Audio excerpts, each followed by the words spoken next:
నమస్తే welcome to Zee news afternoon bulletin నేను మణిశ్రీ బులెటిన్ల ముందుగా హెడ్లైన్స్ చూద్దాం సాగర్ తీరం విశాఖ వేదికగా నేటి నుండి మిలాన్ 2024 సాహస ప్రదర్శనల్లో పాల్గొననున్న 50కి పైగా దేశాల యుద్ధ నౌకలు విమానాలు ఆయా దేశాల ప్రతినిధులు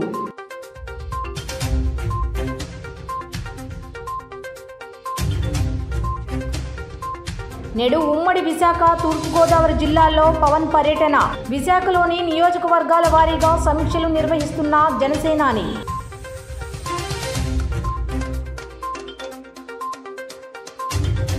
రేపు జరగబోయే ఎన్నికలు అత్యంత కీలకమైన ఎన్నికలన్న సీఎం జగన్ రాప్తాడు సిద్ధం సభలో చంద్రబాబుపై జగన్ సటైలు ఎన్నికలయ్యాక టీడీపీ రూపురేఖలు ఎక్కడా కనిపించవని చంద్రబాబు వయసు 80కి చేరుతుందని ఎద్దేవా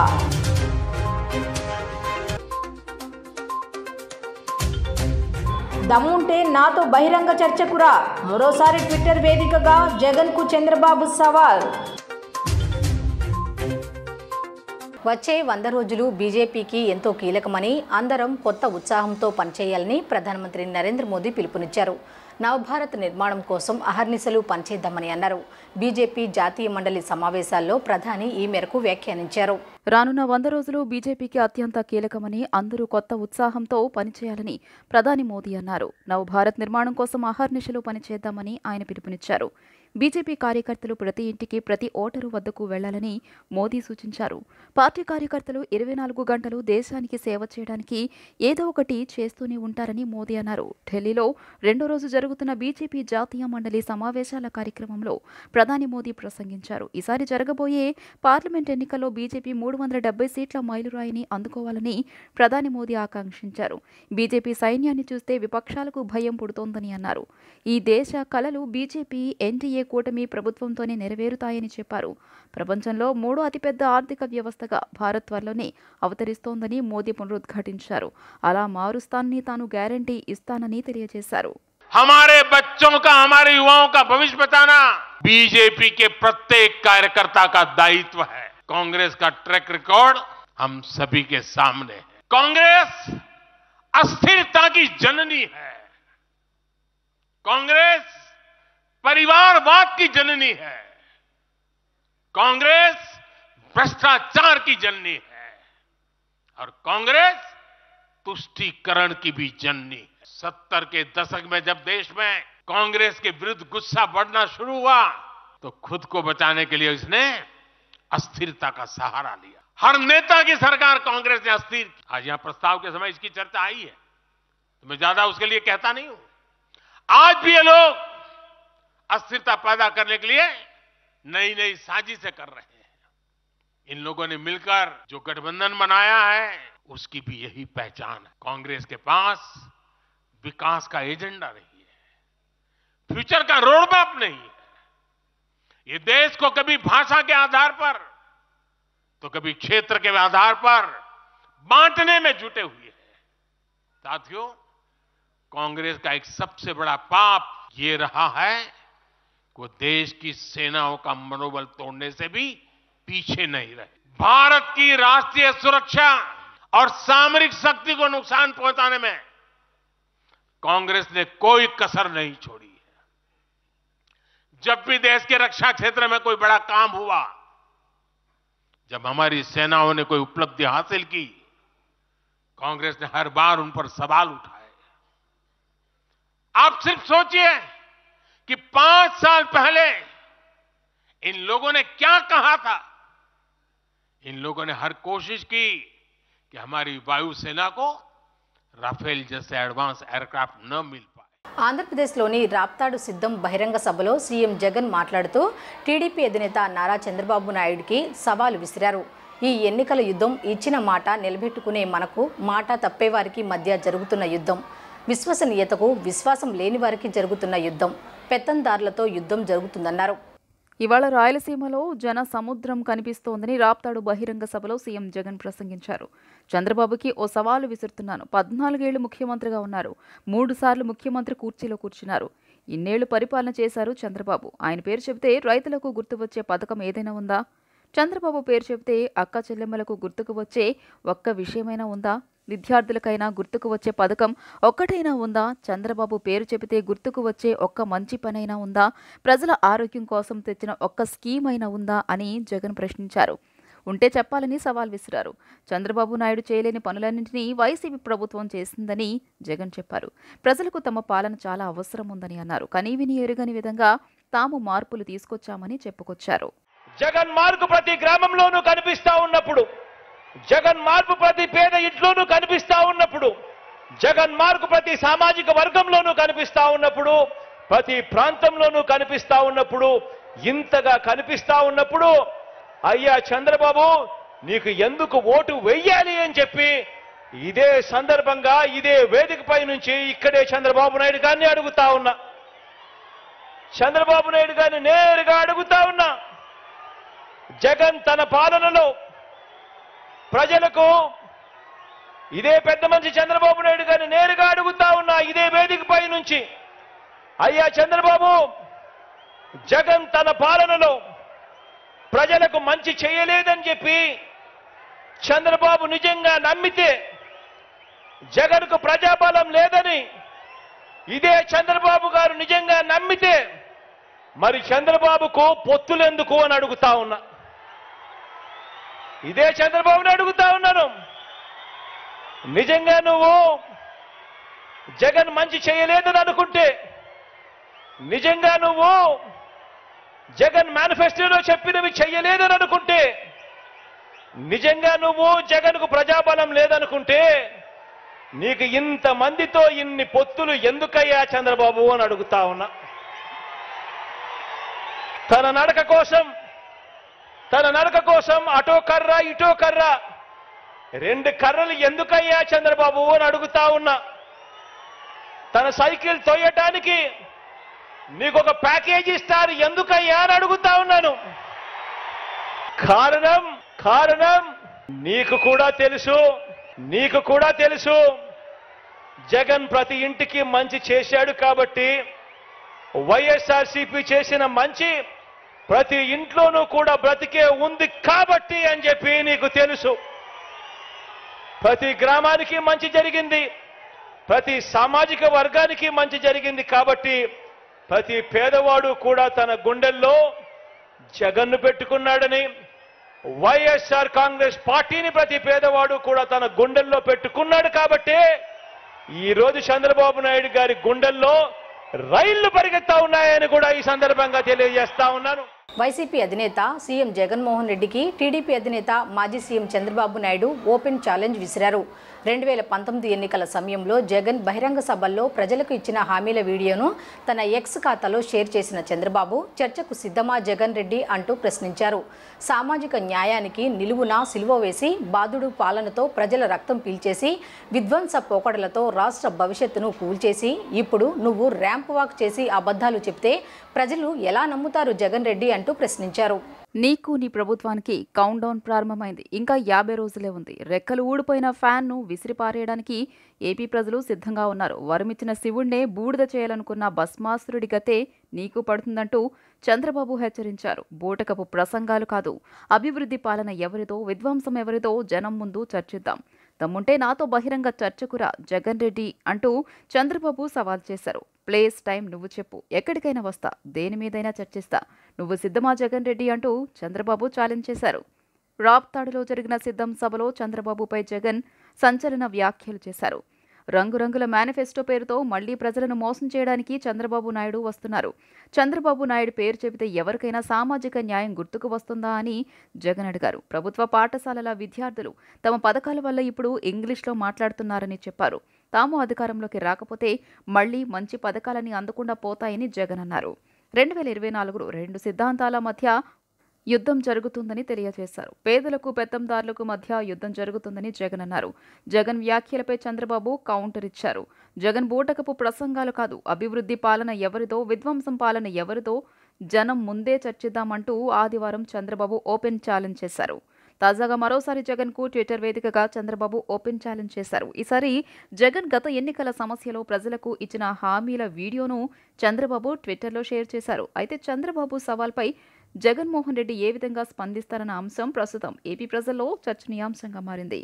మనమే తెచ్చుకుందాం, ఆ తర్వాత ప్రత్యేక హోదా ఎలా రాకుండా పోతుందో కూడా గట్టిగా చూస్తామని చెప్పి కూడా చెప్పండి. మన ప్రభుత్వంలో పూర్తిగా మద్యాన్ని నిషేధిస్తాం అని చెప్పి గట్టిగా కూడా చెప్తాం. నా సిపిఎస్ మనం అధికారంలోకి వచ్చిన వారంలో చేపించేస్తానన్నా. ప్రతి సంవత్సరం జనవరి 1వ తారీఖున ప్రభుత్వ ఉద్యోగాల భర్తీకి క్యాలెండర్ కూడా విడుదల చేస్తాను అని చెప్పి మీ అందరికీ కూడా హామీ ఇస్తా ఉన్నా. 200 యూనిట్ల వరకు మీకు కరెంటు ఉచితంగా ఇస్తామని చెప్పి మీ అందరికీ కూడా చెప్తా ఉన్నాం. ప్రాజెక్టు 2021 జూన్ నాటికి కంప్లీట్ చేస్తాము. ఖరీఫ్ 2022 నాటికి నీళ్లు ఇచ్చే పరిస్థితి తీసుకొని వస్తానని కూడా ఖచ్చితంగా కూడా చెప్తా ఉన్నాం. 2023 ఖరీఫ్ కు కల్లా ఈ ప్రాజెక్టు పూర్తి చేస్తామని చెప్పి చెప్తా ఉన్నాం. 2025 ఖరీఫ్ కల్లా ఖచ్చితంగా గోదావరి పోలవరం ప్రాజెక్టు పూర్తి చేసి సమగ్ర సప్లాన్ చట్టాన్ని చట్టబద్ధంగా తీసుకొస్తామని చెప్పి హామీ ఇస్తా ఉన్నాము.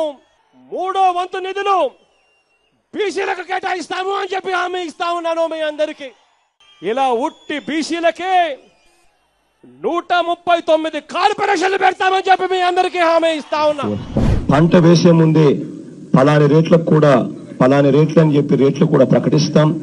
గిట్టుబాటు ధరకు గ్యారంటీ ఇస్తాం. విజయవాడలో క్యాపిటల్ సిటీని పెట్టడం మనస్ఫూర్తిగా మేము ఆహ్వానిస్తున్నాం. ప్రతి కాపు సోదరుడికి నేను ఇవాళ హామీ ఇచ్చి చెప్తా ఉన్నాను.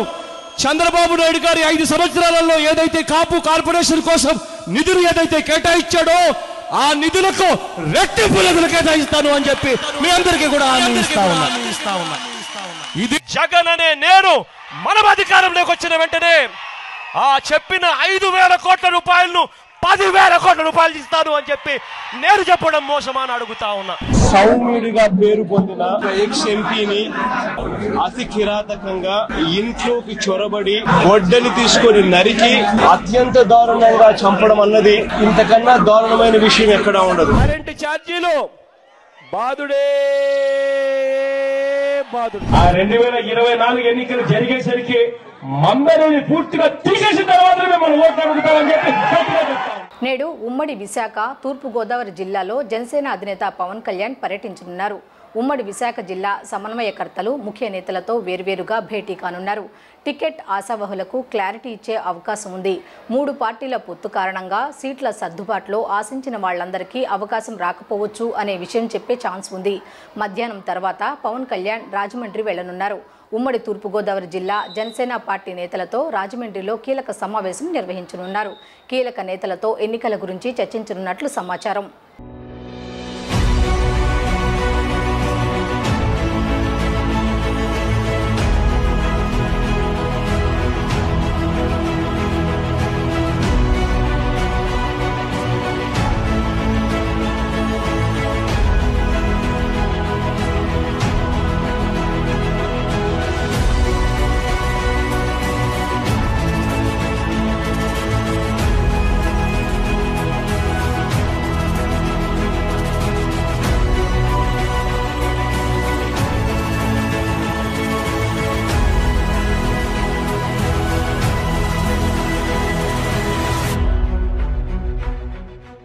ఆంధ్రప్రదేశ్ కాంగ్రెస్ అధ్యక్షురాలు వైఎస్ షర్మిల కొడుకు రాజారెడ్డి పెళ్లి అంగరంగ వైభవంగా జరిగింది.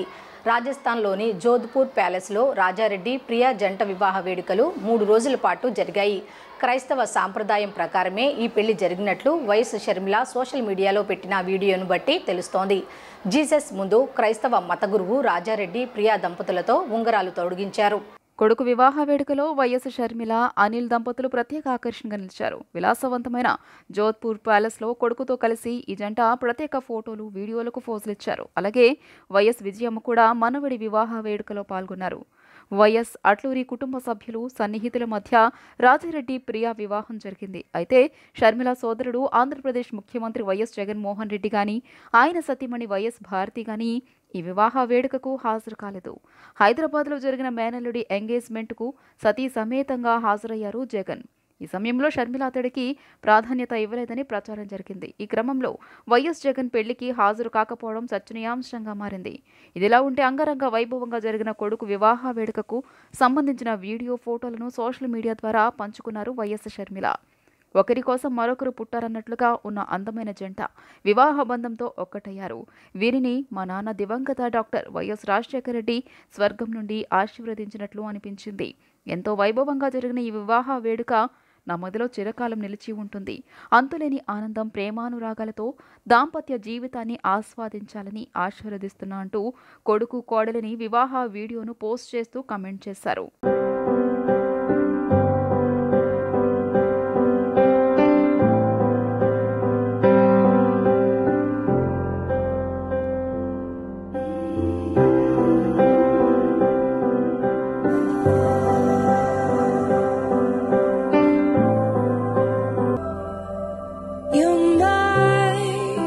Sunshine, you're my best times, you're my anomaly,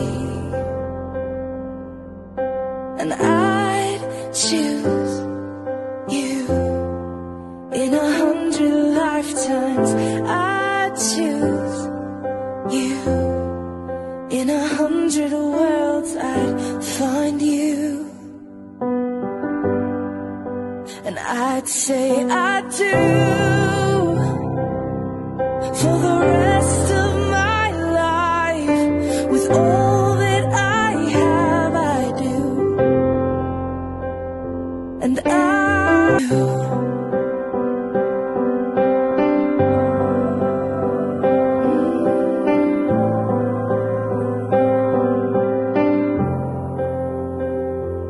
This is more than just a wedding.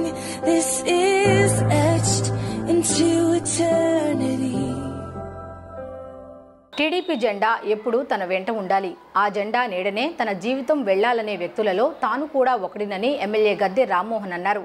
అన్న ఎన్టీఆర్ స్థాపించిన టీడీపీ లాంటి గొప్ప పార్టీలో చేరే ఆలోచన తనకు రావడం, ఇప్పటి వరకు అందులోనే కొనసాగడం గొప్ప అదృష్టంగా భావిస్తున్నానని చెప్పారు. తనకు రాజకీయ జన్మనిచ్చింది అన్న ఎన్టీఆర్ అని కొనియాడారు. Vijayawada Guru Nanak road hotel pride మాధవ్లో town hall meeting with leader Gadde Rammohan కార్యక్రమాన్ని టీడీపీ తెలుగు ప్రొఫెషనల్స్ వింగ్ ఆధ్వర్యంలో ఏర్పాటు చేశారు.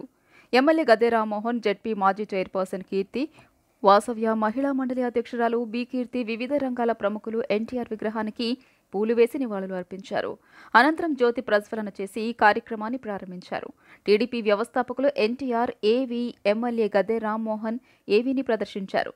ఈ సందర్భంగా ఎమ్మెల్యే గద్దె రామ్మోహన్ మాట్లాడుతూ 35 సంవత్సరాల నుంచి తాను రాజకీయాల్లో ఉన్నానని, 1989లో తన రాజకీయ జీవితం ప్రారంభమైందన్నారు. తాను నందమూరి తారక రామారావు వీరాభిమానినని తెలియజేశారు. కమ్యూనిస్టు భావాలతో విద్యార్థి విభాగాల్లో పనిచేసి విద్యార్థి సంఘాల్లో ఎన్నికల్లో నిలబడిన అనుభవం ఉందన్నారు. అభిమాన నాయకుడు ముఖ్యమంత్రి అయినప్పుడు మనం కూడా రాజకీయాల్లోకి వెళ్లొచ్చు అని భావించి రావడం జరిగిందన్నారు. మానవ సేవే మాధవ సేవ, తోటివారికి సేవ చేయాలనే విషయాలు, నాయకత్వ లక్షణాలు నేర్చుకున్నానని, రాజకీయాల్లోకి వచ్చిన తర్వాత వాటిని అమలు చేస్తున్నట్లు తెలియజేశారు. తనకు రాజకీయ జన్మనిచ్చింది అన్న ఎన్టీఆర్ అని అన్నారు. గన్నవరం నుంచి స్వతంత్ర అభ్యర్థిగా గెలిచిన తర్వాత కేంద్ర మంత్రి ఎర్రంనాయుడు 8 కోట్లు మంజూరు చేశారని, ఆయన సహాయంతో 100 ఎకరాల స్థలాన్ని చెరువు చేసి 365 రోజులు నీటిని అందించేలా స్కీమ్ను సాధించడం ఒక తీపి గుర్తు అని తెలియజేశారు. వెటర్నరీ కళాశాల తీసుకొచ్చానని ఈ సందర్భంగా తెలియజేశారు. శాసనసభ్యుడిగా నాకు గుర్తుండే విషయాలుగా, శాసనసభ్యుడిగా గన్నవరంలో ఉన్నప్పుడు అక్కడ ప్రధానమైన సమస్య మంచినీటి సమస్య. నేను అంతకుముందు ట్యాంకర్లు పెట్టి అనేకమైన ఖర్చులకి ఓచుకుని నేను ట్యాంకర్లు పెట్టి గ్రామాలకు మంచినీళ్ళు పంపించేవాడిని.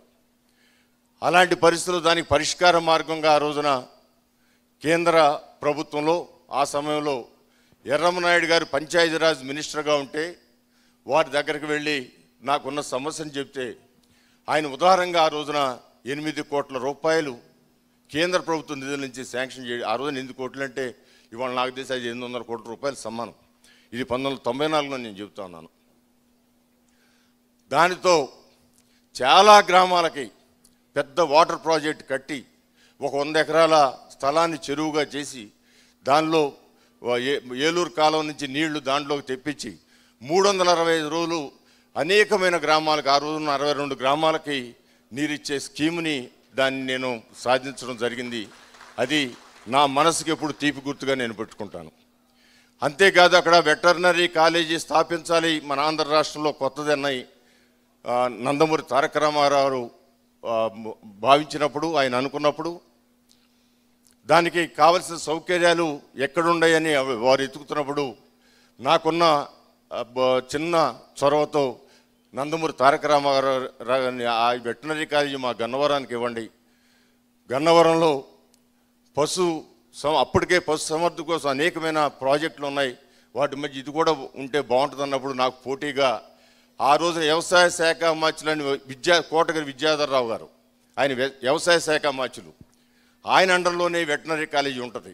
ఆయన అదేవిధంగా విశాఖపట్నం నుంచి ఎంవీఎస్ఆర్ మూర్తి గారు పార్లమెంట్ సభ్యుడు, సీనియర్ తెలుగుదేశం పార్టీ నాయకుడు అప్పటికే, ఆయన విశాఖపట్నంలో దానికి కావాల్సిన ఫెసిలిటీస్ అన్ని మేము సమకూరుస్తాం, మాకివ్వండి అని చెప్పి కోటగిరి విద్యాధరరావు గారు, అది నేను ఆ శాఖకు ఉన్నాను కాబట్టి నా ప్రాంతంలో ఇస్తే నాకు కూడా బాగుంటుందని చెప్పి ఆయన పోటీ పడినా, మరి నేను చిన్నవాడినను లేకపోతే ఎందుకు భావించారో తెలియదు కానీ నందమూరి తారక రామారావు గారు ఒకే ఒక్క మాట అన్నారు. ఆ రోజున ఎలక్షన్లో సీట్ ఇవ్వకపోవటం వలన కష్టాలు పడి అతను శాసనసభ్యుడయ్యాడు. ప్రజల్లో అతన్ని చూసి ఓటేశారు ఇండిపెండెంట్ అభ్యర్థిగా. అతను మన తెలుగుదేశం పార్టీ బిడ్డే, మనందరికీ తెలుసు. వైఎస్ఆర్సీపీతోనే అభివృద్ధి సాధ్యమని పశ్చిమ నియోజకవర్గ ఇన్ఛార్జ్ షేక్ ఆసిఫ్ అన్నారు. నియోజకవర్గం కోట్లాది రూపాయలతో రోడ్ల నిర్మాణం చేశామని అన్నారు. నియోజకవర్గ అభివృద్ధి వైసీపీతోనే సాధ్యమైందని చెప్పారు. భవానీపురం 40వ డివిజన్ పరిధిలో ఆదివారం గడప గడపకు మన ఆసిఫ్ కార్యక్రమం జరిగింది. మేయర్ రాయన భాగ్యలక్ష్మి, కార్పొరేటర్ ఎర్రట్ల ఆంజనేయరెడ్డితో కలిసి పశ్చిమ వైఎస్ఆర్సీపీ ఇన్ఛార్జ్ షేక్ ఆసిఫ్ ఇంటింటికి వెళ్లారు. స్థానికులతో మాట్లాడి సమస్యలు అడిగి తెలుసుకున్నారు. పార్టీ ముద్రించిన కరపత్రాలను అందజేశారు. పథకాలు అందుతున్నాయో లేదో అడిగి తెలుసుకున్నారు. ఈ సందర్భంగా ఆసిఫ్ మాట్లాడుతూ తమ ప్రభుత్వం అధికారంలోకి వచ్చిన తర్వాత పశ్చిమ నియోజకవర్గం అభివృద్ధిలో దూసుకుపోతుందన్నారు. నియోజకవర్గంలో 110 కోట్ల రూపాయలతో రహదారుల నిర్మాణం జరిగిందని చెప్పారు. 40వ డివిజన్లో 2 వాటర్ ట్యాంక్ నిర్మాణం చేసిన ఘనత తమ ప్రభుత్వానిదేనన్నారు. నగరాన్ని గత టీడీపీ ప్రభుత్వం నిర్లక్ష్యం చేసిందన్నారు. మరోసారి టీడీపీ ప్రజలను మభ్యపెట్టేందుకు జనసేనతో కలిసి వస్తుందన్నారు. వారికి తగిన బుద్ధి చెప్పాలన్నారు. ఇక్కడ ఏదైతే సమస్యలు ఉన్నాయో సమస్యలు తెలుసుకొని సమస్యల్ని పరిష్కరిస్తూ ముందుకెళ్తున్నాం. ఇక్కడైతే సమస్యలు దాదాపుగా పూర్తయినాయి. డివిజన్కి కోట్లాది రూపాయలు జగనన్న ప్రభుత్వం నుంచి వచ్చి ఆ డివిజన్ అభివృద్ధి చేసుకోవడం జరిగింది. ఇక్కడ ప్రజలకు అందుబాటులో ఉంటూ ఆంజనేయరెడ్డి గారు అన్ని వేళల ఏదైతే అవసరాలు ఉన్నాయో అవసరాలకు అనుగుణంగా అన్ని సౌకర్యాలు కల్పించడం జరుగుతుంది. తప్పకుండా మేమంతా జగనన్న వెంటే ఉంటామని చెప్పేసి ఇక్కడ ప్రతి ఒక్కరు చెప్పడం జరుగుతుంది. మరి అన్ని సంక్షేమం అభివృద్ధి 2 కళ్ళగా భావించే జగనన్న అనేక వసతులు అనేక పథకాలు ఇంటికి చేకూరుస్తున్నారు వాలంటరీ వ్యవస్థ ద్వారా. మరి ఇన్ని సౌకర్యాలు ఉన్నప్పుడు జగనన్నకి మేము మద్దతు తెలుపుతామయ్యా అని చెప్పేసి ప్రతి ఒక్కరు చెప్పడం జరుగుతుంది. అభివృద్ధి చేసి మేము వెళ్ళి వాళ్ళ ఇళ్ళకి ఓటు అడుగుతున్నాం. సీసీ రోడ్లు కానివ్వండి, సైడ్ డ్రైన్స్ కానివ్వండి, ఎలక్ట్రికల్ పోల్స్ కానివ్వండి, వాటర్ పైప్ లైన్ కానివ్వండి, ఏదైతే డివిజన్కి అవసరాలు ఉన్నాయో పెన్షన్లు కానివ్వండి, అమ్మ ఒడి, చేయూత, ఆసరా అనేక సంక్షేమ పథకాలు అభివృద్ధి చేసి వెళ్ళి వాళ్ళకి ఓటు అడుగుతున్నాం. మరి ఏ అభివృద్ధికి నోచుకొని తెలుగుదేశం నాయకులు 5 సంవత్సరాలకు ఒకసారి తెలంగాణలో తలదాచుకొని ఇక్కడికి వచ్చి ఓట్లు అడుగుతున్నారు. ఎలక్షన్కే పబ్లిక్ కనబడుతున్నారు కానీ ఎలక్షన్కి ముందు కానీ ఒక్కళ్ళు వచ్చి వాళ్ళ గురించి సంక్షేమం అడిగిన వాళ్ళే లేరు. కరోనాలో కూడా తెలంగాణలో తలదార్చుకున్నారు చంద్రబాబు, ఆయన కొడుకు, అలాగే ఆయన దత్తపుత్రుడు. మరి ఈరోజు వచ్చేసి మేమంతా అంటే మీకు మేము అనేక పథకాలు ఇచ్చేస్తాం, జగన్మోహన్ రెడ్డి గారి ప్రభుత్వం కంటే ఎక్కువ పథకాలు ఇస్తాం అంటున్నారు. మరి ఆనాడు జగన్మోహన్ రెడ్డి గారు పథకాలు ఇస్తుంటే శ్రీలంక అయిపోతుంది అని చెప్పారు. మళ్ళీ వీళ్ళు ఇచ్చే సింగపూర్ అయిపోద్దా? ప్రతి ఒక్క గడపకు కూడా మరి వైఎస్ఆర్ కాంగ్రెస్ పార్టీలో లబ్ధి పొందినటువంటి ప్రతి ఒక్కళ్ళు కూడా ఈరోజు మరి వాళ్ళు ఎంతో సంతోషంతో మరి మమ్మల్ని ఆహ్వానిస్తున్నారు. ఇక్కడ ఈ డివిజన్లో దగ్గరగా 25 కోట్ల నిధులతో మరి రోడ్లు కానీ, డ్రైన్స్ కానీ, వాటర్ ట్యాంకులు కానీ ఈ విధంగా డెవలప్ చేయడమే కాకుండా సంక్షేమ పథకాలు 4 సచివాలయాల్లో కూడా దగ్గర 40 కోట్ల రూపాయల సంక్షేమ పథకాలు 40వ డివిజన్లో జరిగిందనంటే నిజంగా ఈరోజు జగనన్న ప్రభుత్వంలో మేమందరము కూడా మరి సేవ చేసుకునేటువంటి భాగ్యం కల్పించినందుకు ప్రత్యేకంగా మరి జగన్ గారికి కృతజ్ఞత ధన్యవాదాలు తెలియజేసుకుంటూ రాబోయేటువంటి కాలంలో ఏదైతే ఆసిఫ్ గారు చెప్పారో ఈ యొక్క నియోజకవర్గంలో మళ్ళీ 3వ సారి వైఎస్ఆర్ కాంగ్రెస్ పార్టీ జెండా ఆసిఫ్ గారి నాయకత్వంలో భారీ మెజార్టీతో మరి గెలుపొందడం ఖాయం. ఇదంతా కూడా మరి ఈరోజు ఉన్నటువంటి ఇక్కడ వచ్చినటువంటి జనాలు చూస్తేనే మరి అందరికీ కూడా అర్థమవుతుంది. ఈ డివిజన్లో ఇంకా చిన్న చిన్న టెక్నికల్ ఇష్యూస్ ఉన్నాయి. అక్కడక్కడ అంటే వేరే డివిజన్ నుంచి రావటం కానీ, వాళ్ళకు వచ్చినప్పుడు కొన్ని అక్కడక్కడ మాకు పెన్షన్ రావటం లేదని కానీ, అయిన టెక్నికల్ ప్రాబ్లమ్స్, వాటిని కూడా మేము దృష్టిలో పెట్టుకొని తప్పకుండా రాబోయేటువంటి కాలంలో వాళ్ళకు మంచి జరిగే విధంగా జగనన్న ప్రభుత్వంలో న్యాయం చేస్తామని చెప్పి తెలియజేసుకుంటూ, అంతేకాకుండా మాకు ఏదైతే ఈ 40 గజాల ప్లాట్లు ఉన్నాయో ఇవి ఒక 300 ఇల్లులు ఉన్నాయి సుమారుగా. మరి ఇవన్నీ కూడా కోర్టులో ఉన్నటువంటి విషయం అందరికీ తెలిసిందే. సీఎం జగన్మోహన్ రెడ్డి అతని ప్రభుత్వం అనుసరిస్తున్న రాజ్యాంగ వ్యతిరేక చర్యలలో ఎస్సీ, ఎస్టీ, బీసీ, మైనారిటీ, ఇతర వర్గాల వారు తీవ్ర ఇబ్బందులు పడుతున్నారని టీడీపీ పొలిట్ బ్యూరో సభ్యులు బొండా ఉమామహేశ్వరరావు ఆరోపించారు. పోలీస్ వ్యవస్థను అడ్డుపెట్టుకుని సాగిస్తున్న దుర్మార్గాలను, రాజ్యాంగ వ్యవస్థలను వ్యక్తిగత ప్రయోజనాలకు వినియోగించుకుంటున్న వైనాన్ని ప్రజలంతా గమనిస్తున్నారని హెచ్చరించారు. సింగ్నగర్లోని సెంట్రల్ టీడీపీ కార్యాలయంలో నిన్న సాయంత్రం జరిగిన కార్యక్రమంలో 62వ డివిజన్కు చెందిన పలువురు మైనార్టీలు, ఎస్సీ, ఎస్టీ, బీసీ, ఓసీలు బోండా ఉమామహేశ్వరరావు సమక్షంలో టీడీపీలో చేరారు.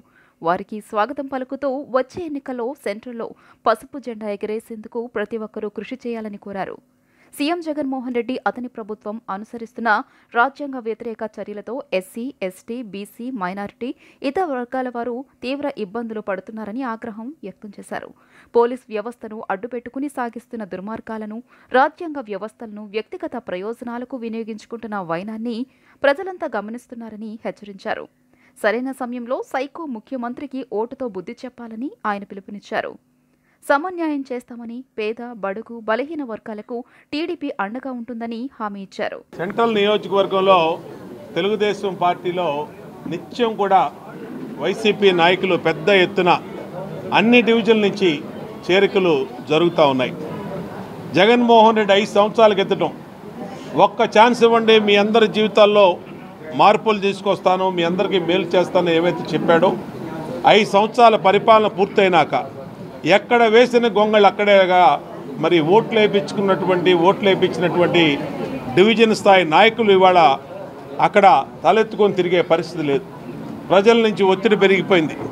ఏం చెప్పారు ఆ రోజు ఓట్లు వేయించారు, ఇవాళ ఏం జరుగుతూ ఉంది? 5 సంవత్సరాలైనా మాకు ఏ మాత్రం కూడా ఈ ప్రభుత్వం నుంచి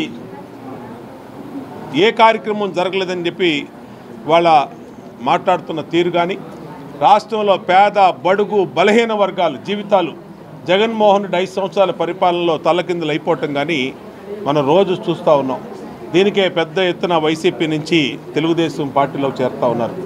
ఈ 62వ డివిజన్లో మరి అనేక సంవత్సరాల నుంచి వైఎస్ఆర్ రాజశేఖర రెడ్డి పేరు మీద, జగన్మోహన్ రెడ్డి పేరు మీద అనేక సేవా కార్యక్రమాలు చేస్తున్నటువంటి సరుగుడు శ్రీనివాసరెడ్డి కానీ, వేరంకి నాగేశ్వరరావు మాజీ డివిజన్ పార్టీ అధ్యక్షుడు కానీ, 62వ డివిజన్లో డివిజన్ తెలుగుదేశం పార్టీ అధ్యక్షుడు ఉదయ్ శంకరు, అలాగే మన డివిజన్ ఇన్ఛార్జి పైడి సీను ఆధ్వర్యంలో పార్టీలో చేరటం, మళ్ళా వాళ్ళతో పాటు మా మైనార్టీ సోదరులందరూ కూడా, సోదరీమణులందరూ కూడా పార్టీలో చేరటం సంతోషం.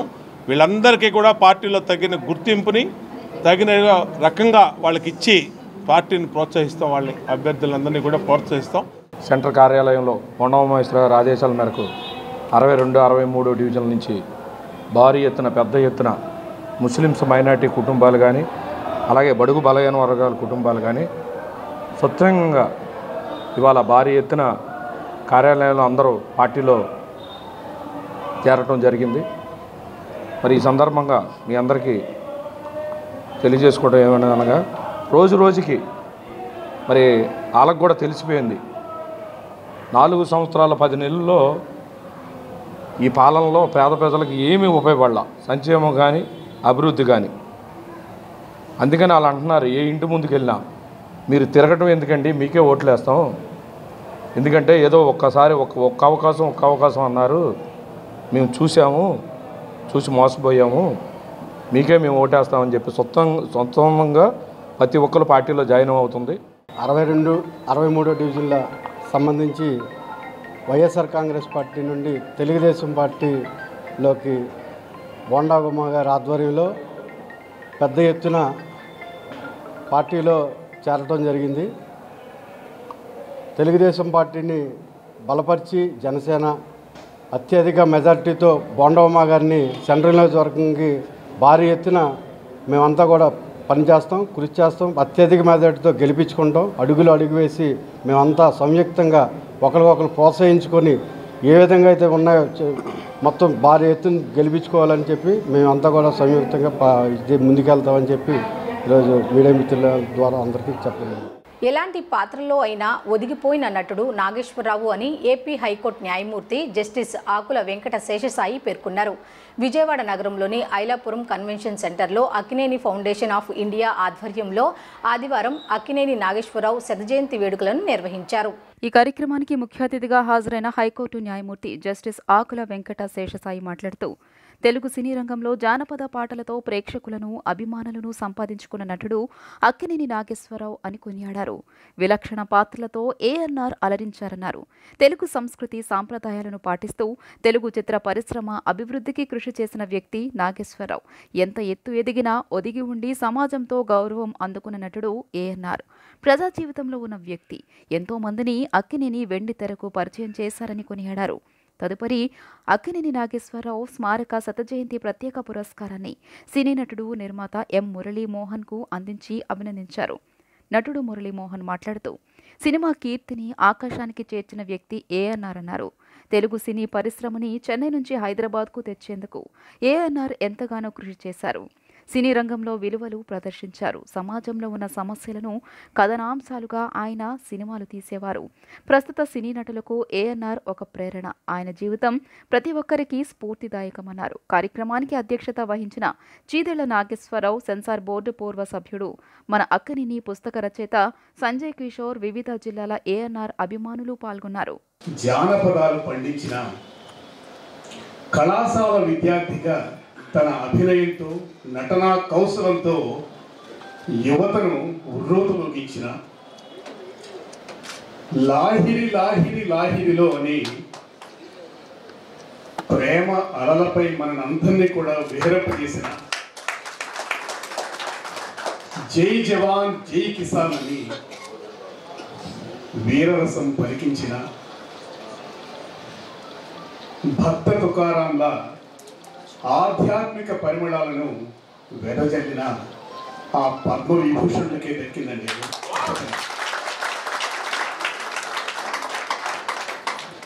ప్రతిభ ఉంటే అవార్డులు పురస్కారాలు అనేవి వాటంతటా అవే వస్తాయి అనే దానికి నాగేశ్వరరావు గారి జీవితమే ఒక చక్కని ఉదాహరణ. నేను వృత్తిరీత్యా 1987లో 87 నుంచి 2018 డిసెంబర్ 30 వరకు కూడా హైదరాబాద్లో ఉండడం జరిగింది. ఆ రోజుల్లో చాలా చురుగ్గా ఉండేవారండి నాగేశ్వరరావు గారు. ఇద్దరు జంటగా ఉండేవారు ఆ రోజుల్లో. ఒకరెవరంటే అక్కినేని నాగేశ్వరరావు గారు, రెండో ఆయన డాక్టర్ సి నారాయణ రెడ్డి గారు. తెలుగు సంస్కృతికి వాళ్ళిద్దరూ పెద్ద దిక్కు హైదరాబాద్లో. ఏ కార్యక్రమానికి వచ్చినా సరే నిండైన 16 అణాల పంచకట్టుతో వచ్చే వాళ్ళిద్దరు కూడా. రామదాసు, మనం, ప్రతిబింబాలు, తూతి 4 సినిమాలు కూడా 100 రోజులు ఆడాయి. ఇక నాకు నాగేశ్వరరావు గారికి అక్కడ కూడా చిన్న వాదన చెప్పుకుంటుంది. భారత రత్న బిరుదుకు కొలమానం ఏమిటి అని. నేను 14 డిగ్రీలు చేశాను, దేశ విదేశాల్లో పనిచేశాను, స్టడీ చేశాను నేను దాని గురించి. ఒకే ఒక ఫీల్డ్లో తన జీవితాంతం మరణించే వరకు ఒకే ఫీల్డ్లో పనిచేసి దానికి అంకితం కావడం. ఈయన నట జీవితానికి 80 సంవత్సరాలు అంకితం చేశాడు. దానికి మించిన భారతరత్న కొలమానం అవసరమా చెప్పండి? 80 సంవత్సరాల పాటు ఆ ఫీల్డ్. సరే, మరణించిన తర్వాత కూడా ఈ రోజు కూడా మీరు థియేటర్లో వెళ్ళి చూడండి, ఓటీటీలో చూడండి, ప్రతి సినిమా టైటిల్స్ లో ఏఎన్ఆర్ అని కనబడుతుంది. అన్నపూర్ణ స్టూడియో ఎక్కడో చోట. అంటే ఆయన మరణించిన తర్వాత తన అస్తిత్వాన్ని కాపాడుకుంటూ వస్తున్నాడు ఏఎన్ఆర్. ఆయన మొదటి పౌరుడు, మొదటి సైనికుడు. తెలుగు ప్రాంతాల్లో తెలుగు సినిమా డెవలప్ కావాలని మొదటి సైనికుడు. చాలా మందికి తెలియని ఒక చిన్న రహస్యం చెప్తాను వినండి. విశాఖ వేదికగా నేటి నుంచి ఈ నెల 27 వరకు మిలాన్ 2024 జరగనుంది. సాహస ప్రదర్శనలు చూసేందుకు 50 దేశాల నుంచి ప్రతినిధులు రానున్నారు. 20కి పైగా యుద్ధ నౌకలు, విమానాలు విశాఖ హార్బర్కు చేరుకుంటున్నాయి. మిత్ర దేశాలతో సంబంధాలు మెరుగుపరుచుకోవడానికి, సహాయ సహకారాలు అందించుకోవడానికి 2 ఏళ్లకు ఒకసారి ఇండియన్ నేవీ మిలాన్ను నిర్వహిస్తోంది.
వార్తలు ముగించే ముందు హెడ్లైన్స్ మరొకసారి చూద్దాం.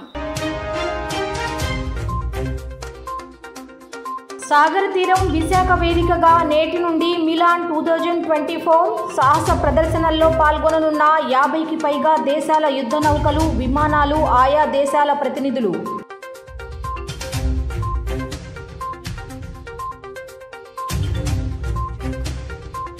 నేడు ఉమ్మడి విశాఖ, తూర్పుగోదావరి జిల్లాల్లో పవన్ పర్యటన.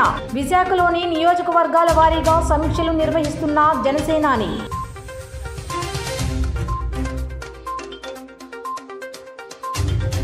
రేపు జరగబోయే ఎన్నికలు అత్యంత కీలకమైన ఎన్నికలన్న సీఎం జగన్. రాప్తాడు సిద్ధం సభలో చంద్రబాబుపై జగన్ సటైర్లు. ఎన్నికలయ్యాక టీడీపీ రూపురేఖలు ఎక్కడా కనిపించవని, చంద్రబాబు వయసు 80కి చేరుతుందని ఎద్దేవా.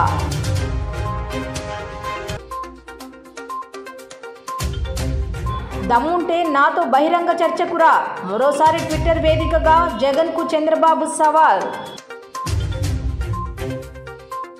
ఈ వార్తలు ఇంతటితో సమాప్తం. తిరిగి రాత్రి 7:30 బులెటిన్లో కలుద్దాం. అంతవరకు సెలవు. నమస్కారం.